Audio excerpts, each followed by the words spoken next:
السلام عليكم ورحمة الله وبركاته. حلقة جديدة من حلقات صفارة العميد. في بداية حلقة النهاردة حابب أقدم تهنئة لإخواتنا الأقباط في مصر وجميع أنحاء الوطن العربي. السلام على يوم ولدت ويوم أموت ويوم أبعث حيا في ذكرى ميلاد السيد المسيح. متمنيين من ربنا سبحانه وتعالى إن احنا نفضل نسيج واحد، عايشين على أرض واحدة وفي وطن واحد، وتفضل المحبة والوئام بين جميع الشعب المصري سواء قبطي او مسلم. هنشوف التهنئه للاخوه الاقباط ونرجع تاني.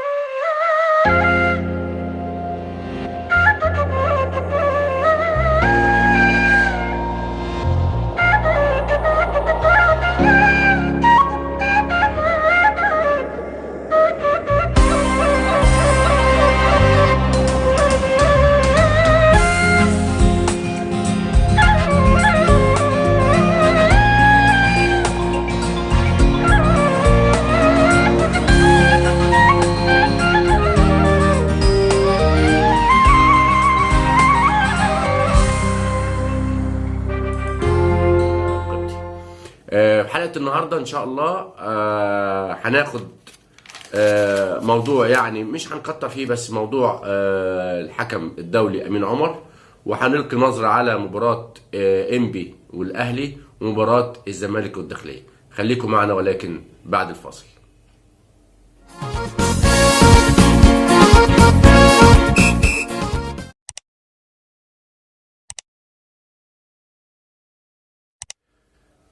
بسم الله الرحمن الرحيم، ورجعنا لكم تاني. وهناخد اول حاجه مباراه النهارده انبي والاهلي، كان بيديرها محمود البنا حكم ساحه الحكم الدولي، وكان على تقنيه الفار وائل فرحان الحكم الدولي للفار. احنا مش هناخد حاجه في المباراه غير ركله الجزاء اللي كانت في الاول 5 دقائق واول 3 دقائق لصالح انبي، ان الفار استدعى محمود البنا، وهنحللها بالراحه كده وهنقارنها بين وبين ركله الجزاء اللي كان بيطالب بها الزمالك في مباراته مع الداخليه. احنا معانا صوره، هنشوف الصوره.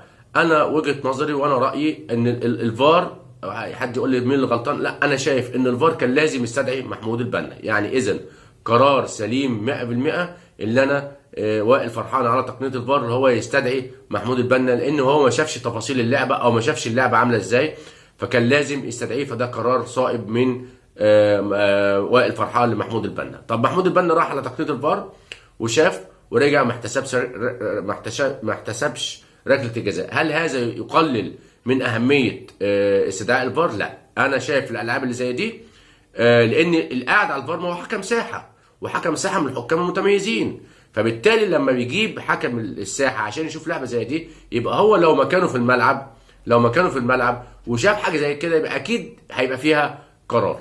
طيب هنشوف محمود البنا طبعا معانا الصوره، ما حسبهاش وقال لك يعني دي وجهه نظره. في الالعاب اللي زي دي يا جماعه انا بروح لتقدير الحكم.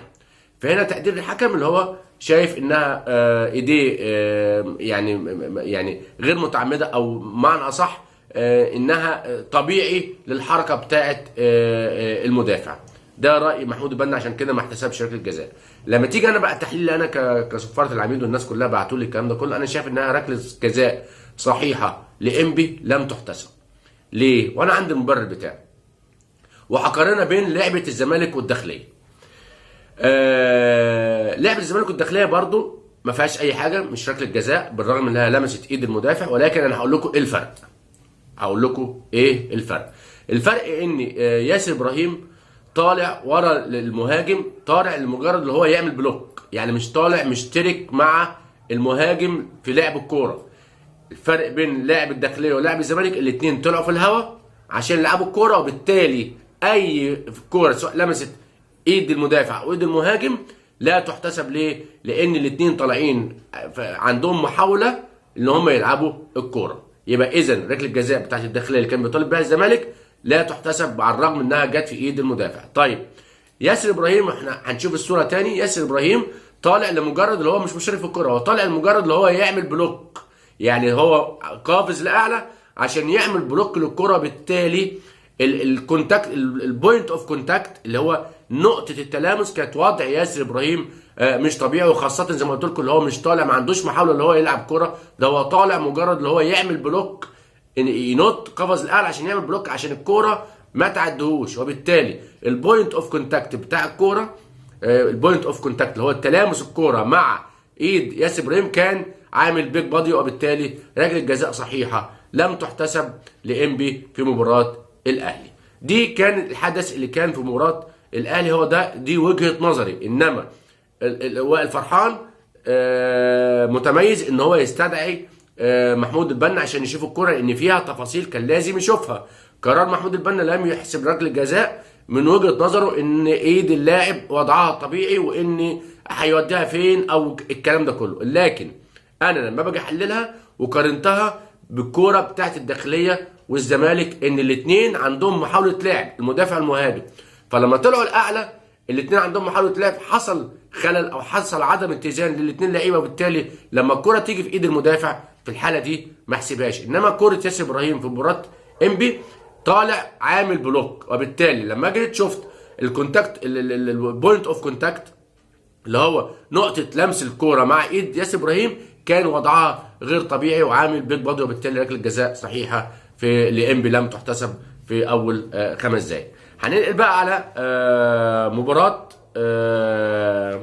الزمالك والداخليه، ودي اللي كان عليها لغط كبير. انا برضو مش هتكلم في اي اخطاء اللي هي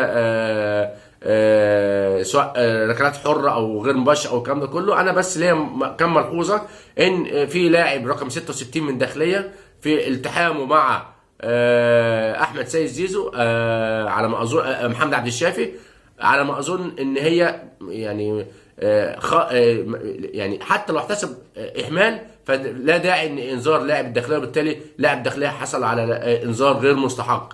طيب امام عاشور في كورته مع المهاجم في الشوط الثاني، في اواخر الشوط الثاني اللي هو اداله فيها انذار، انا شايف ان دي احسبها خطا، انما اهمال لانها مش هجمه واحده. لو انت اديته انذار عشان هجمه واحده فدي مش هجمه واحده، وبالتالي امام عاشور لا يستحق انذار في هذه اللعبه. هنيجي بقى على النقيض، كل ده احنا بنتكلم على حاجات.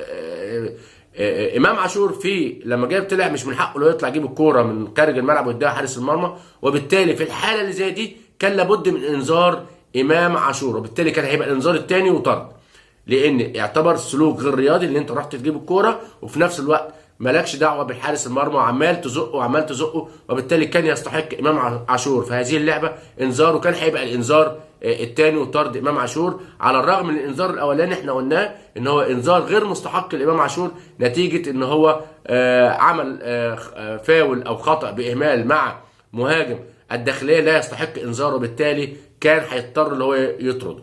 ده بالنسبه للحاجات اللي هي ايه يعني اللي هي اكثر ملاحظه. هنيجي بعد كده للاخطاء المؤثره او اللي هي اختبار الحقيقي لحكم المباراه واختبار للفار. هنيجي لاول حاجه لهدف الداخليه، معانا صوره انا قبل ما نشوف الصوره هنا في حاجه عشان اقول لكم على بروتوكول الفار. اول حاجه كره هدف الداخليه اوفسايد، من وجهه نظري قولا واحدا تسلل. ليه؟ اول حاجه الكره اتلعبت للمهاجم اللي هو كان في موقف تسلل، مهاجم بتاع موقف تسلل. لو هتشوف الصوره، معانا الصوره، هتلاقي ان المهاجم عمل تراي او حاول اللي هو يجري عليها، ولكن لقى نفسه مش هيقدر يحققها فوقف. دي نمره واحد. نمره اتنين ان محمد عبد الغني عارف اللي هو في موقف تسلل، فلما جات له الكوره والمهاجم حاول هو يجري قلل من جريه محمد عبد الغني.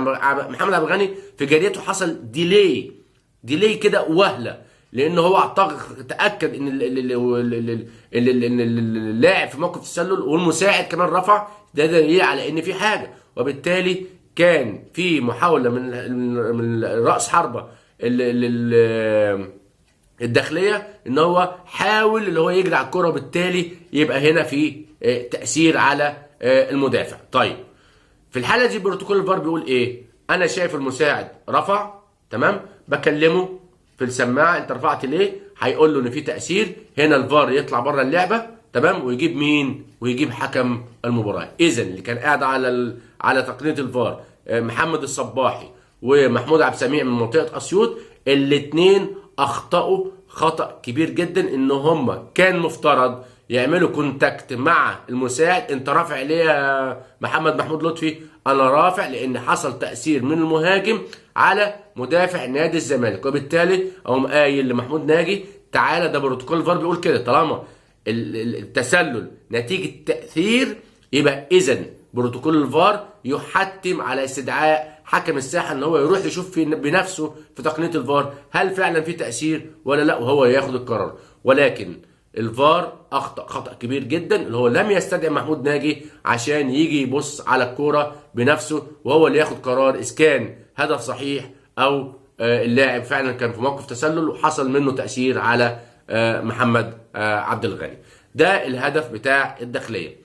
نيجي بعد كده معانا صورة تاني، ركلة جزاء واضحة وصريحة لسامسون اكينولا مهاجم نادي الاهلي نتيجة شد من مدافع الداخلية. معانا الصورة اهو زي ما انتم شايفين في شد، وده مش شد يا جماعة، ده شد اسمه شد صارخ، اللي هو انا بصمم على اني اشد اللعيب. يعني سامسون هنا اهو مشدود شد صارخ. حد يقول لي طب ما محمود ناجي كان قريب منها، بس هو ممكن كان زاويته عمودية فمش شايف الشد الصارخ قوي، تمام، ولكن هي واضحه. يعني هو محمود ناجي المفروض يجيبها من الاول. طيب محمود ناجي ما جابهاش، فين الفار؟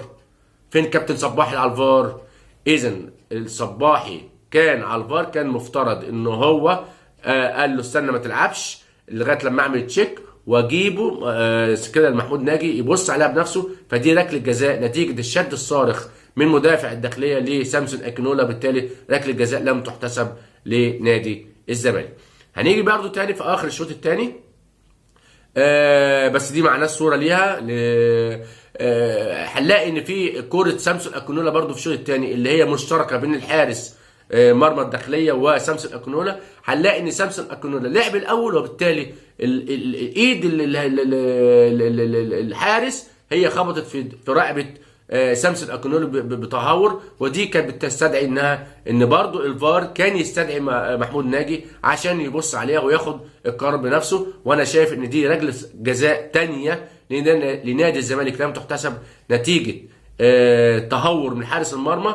ان مين اللاعب الاول؟ الاثنين طلعوا في الهواء، اللاعب الاول براسه هو سامسون اكينولا، ولكن ايد حارس مرمى الداخليه هي اللي خبطت في راس سامسون اكينولا. ودي من وجهه نظر حلقه صفاره العميد ان دي ركله جزاء صحيحه ثانيه لنادي الزمالك لم تحتسب. يبقى اذا الفار النهارده كان خارج نطاق الخدمه في هدف الداخليه اللي التسلل واضح من مهاجم الداخليه وحصل تاثير. دي نمره واحد. سامسون اكينولا ليه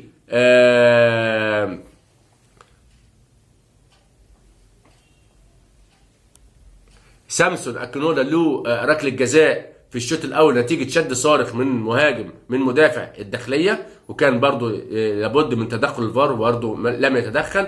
وفي الشوط الثاني في اخر الشوط الثاني كان برضو ركله جزاء ثانيه لم تحتسب لسامسون اكينولا نتيجه تهور من حارس المرمى، لان سامسون اكينولا هو اللي لعب الكوره الاول. هنيجي بعد كده بقى هنلقي نظره بسرعه على قصه امين عمر والبوست اللي نزله. خلينا مقتنعين يا جماعه، وبقولها مرارا وتكرارا، الحكم ملهوش دعوه باي حاجه، ملهوش دعوه بالوان الفانيلات. الحكم اخطاء وارده في جميع انحاء العالم من جميع الحكام، ولكن يبقى ان الحكم ما بيحبش الا نفسه، هو اللي عاوز ينجح. مفيش حكم يتعمد الخطا، مفيش حكم يبقى قاصد اللي هو يغلط قولا واحدا. طيب نيجي برضه هنتكلم بالبلدي، احنا نشأنا وكل الحكام نشأوا، كلنا نشأنا في طفولنا لقينا كوبايه كره المصريه الزمالك والاهلي. فطبيعي جدا هتلاقي حكام مش هنقول يعني كانوا بيشجعوا نادي الزمالك، وكان في حكام بتشجع نادي الاهلي، ولكن لما دخلوا في مجال التحكيم كل ده يا جماعه صدقوني انا بكلمكم بما يرضي الله. في انتماءات، في ناس زملكاويه وفي ناس اهلاويه وفي ناس اسماعيلاويه وفي ناس ما بيشجعوش الا الاتحاد السكندري من حكام مثلا الاسكندريه. بس انا بتكلم في الانتماء حاجه، يعني الاهواء او الميول حاجه، والحكم داخل مستطيل الاخضر حاجه ثانيه خالص. لا يعرف زمالك ولا يعرف اهلي قولا واحدا، فاكيد طبعا في ميول. دي نمره واحد. نمره اتنين، مين مننا كحكم، انا بكلمك كحكم، مين مننا في بيته وفي عيلته مين مننا مش زملكاوي ولا اهلاوي؟ يعني كابتن امين عمر بيقولوا ان والده اهلاوي، مين مننا؟ ما كلنا ابهاتنا، اللي ابهاته اللي ابوه اهلاوي واللي ابوه زملكاوي واللي ابوه، ايه المشكله؟ احنا بنتكلم بالبلدي، احنا في مصر وبنتكلم، واحنا عارفين ان كوبايه الكره المصريه هتلاقي تلتين الشعب المصري زملكاوي واهلاوي، فكل حكم عنده في البيت عنده اخوه زملكاوي، باباه اهلاوي، مامته زملكاويه، مفيش مشكله خالص. انما الحكم بينزل ارض الملعب زي ما قلت لكم، هو ما بيحبش الا نفسه، هو عاوز ينجح. تمام؟ خلاص كده عرفنا واتكلمنا بلدي. طيب، امين عمر من اكفأ الحكام في مصر وفي افريقيا وفي الوطن العربي، وانا حكمت معاه شخصيا، كان ليا الشرف ان انا احكم، رغم ان هو اخويا الصغير وحكمت معاه، كنت بطلع معاه رابع. ولكن زي ما كان في الزمالك بيروح برضو، جماهير الاهلي برضو كانت برضو يعني ما بقاش فيه رضا تام عن ادائه، وده طبيعي لان كل جمهور بيحب فرقته، عايز فرقته تكسب. فانا كنت بطلع معاه ماتشات اهلي وكنت بطلع معاه ماتشات زمالك، كان بيقابل انتقادات هنا وهنا، وده طبيعي، اي حكم بيقابل انتقادات، لان الجمهور كل جمهور حابب ان فرقته تكسب وتقدم احسن ما عندها. وحتى لو الحكم اخطأ فاكن بيكبر المشكله، واكني ان هو عمل السبب في خساره فرقته. ولكن امين عمر من الحكام المتميزين، وقدم مباراه ولا اروع بامانه بما يرضي الله في مباراه الزمالك واسوان. والزمالك ما كانش له اي حاجه، هو بس زي ما بتقولوا ايه، هي غلطه او نتيجه سوء اداره من اللجنه في الاعوام السابقه، اللي انا حرقت حكام الدوليين. كل ماتشات الزمالك والاهلي حكام دوليين حكام دوليين، وياما قلنا طلعوا حكام درجه اولى عشان يسندوا الحكام الدوليين عشان ما حرقوهمش. احنا بنشوف ريال مدريد وبرشلونه اللي هو كلاسيكو العالم بيديروا حكام درجه اولى عادي، مش حكام دوليين. ليه؟ موسع القاعده. ارجع لمرجوعنا، فبقول لكم امين عمر قدم مباراه طيبه في الزمالك واسوان، وما كانش له اي اخطاء مؤثره، وادى مباراه ولا اروع. ولكن انا باخد على امين عمر، انت غلطت، انت راجل حكم ووضعك حساس، مش مطالب اللي انت تدخل على السوشيال ميديا وترد او تنزل بوست يسيء ليك، او تنزل بوست يبين حاجه معينه. فاحنا هو انا بعترف ان امين عمر اخطا في البوست اللي نزله، اخطا في البوست اللي نزله ويستاهل العقاب. واحنا عندنا في الحكام بيبقى فيه عقاب داخلي، انما ما ينفعش ان انا اذبح الحكم. اخطا امين عمر، وانا بقولها اهو على الملأ.